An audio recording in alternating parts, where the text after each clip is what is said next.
Hello viewers, நம்ம கடை பேரு ஸ்ரீகுமரன் செங்கல் லொகேட் ஆயிருக்குன்னா இளம்பிள்ளையில. நம்ம இன்னைக்கு என்ன பார்க்க போறோம் அப்படின்னா, ஆடிக்காகவே புதுசா ரிலீஸ் ஆயிருக்க பட்டு சாரி கலெக்ஷன்ஸ் தான் பார்க்க போறோம். வாங்க வீடியோக்குள்ள போயிடும். இப்போ நான் என் கையில் வச்சிருக்க இந்த சாரியோட கலரை பாருங்களா. பாடி ஃபுல்லாக இங்க் ப்ளூ கலரில் வித் சின்ன சின்ன புட்டாஸ், அதில் ஃபுல்லாக ஃப்ளாரல்லாம் மைல் டிசைன் கொடுத்துருக்காங்க. அண்ட் அதோட பார்டர் பாருங்களேன், கோல்டன் சரி ஒர்க்கோட மாங்காய் டிசைனோட எவ்வளோ அழகாக கொடுத்துருக்காங்கன்னு. இதோட கான்ட்ராஸ்டிங்கான கலர் கிரீன் கொடுத்துருக்காங்க. நம்ம சாரியோட பல்லு பார்த்துக்கிட்டிங்கன்னா அழகான கோல்டன் சரி ஒர்க்ல ஃபுல்லாக ஃப்ளாரல் டிசைன்ல வந்துடுதுங்க.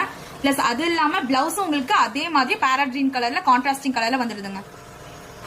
எல்லா அக்கேஷன்ஸ்க்கும் வியர் பண்ற மாதிரி லக்ஸூரியான ரிச்சான சாரி கலெக்ஷன்ஸ்ங்க. பட்டுனா யாருக்கு தான் பிடிக்காது. இந்த தேன் கலர் சாரிய பாருங்களேன், உங்களுக்கு வயலட் கலர் பார்டரோட எவ்வளவு அழகா வந்திருக்குன்னு. பிளஸ் இங்க பாருங்களேன், உங்களுக்கு பேரட் கிரீன் கலரோட full body and contrasting sky blue கலர்ல வந்திருக்கு. அந்த மாதிரி ஒவ்வொரு சாரியும் ஒவ்வொரு மாதிரியான வித்தியாசமான கலர் காம்பினேஷன், வெரி கான்ட்ராஸ்டிங் கலர்ஸ்ல வந்து நம்ம கிட்ட ஸ்கிரீன்ல தெரியுற நம்பருக்கு கால் பண்ணி உங்க ஆர்டரை பிளேஸ் பண்ணிக்கோங்க. மிஸ் பண்ணிடாதீங்க.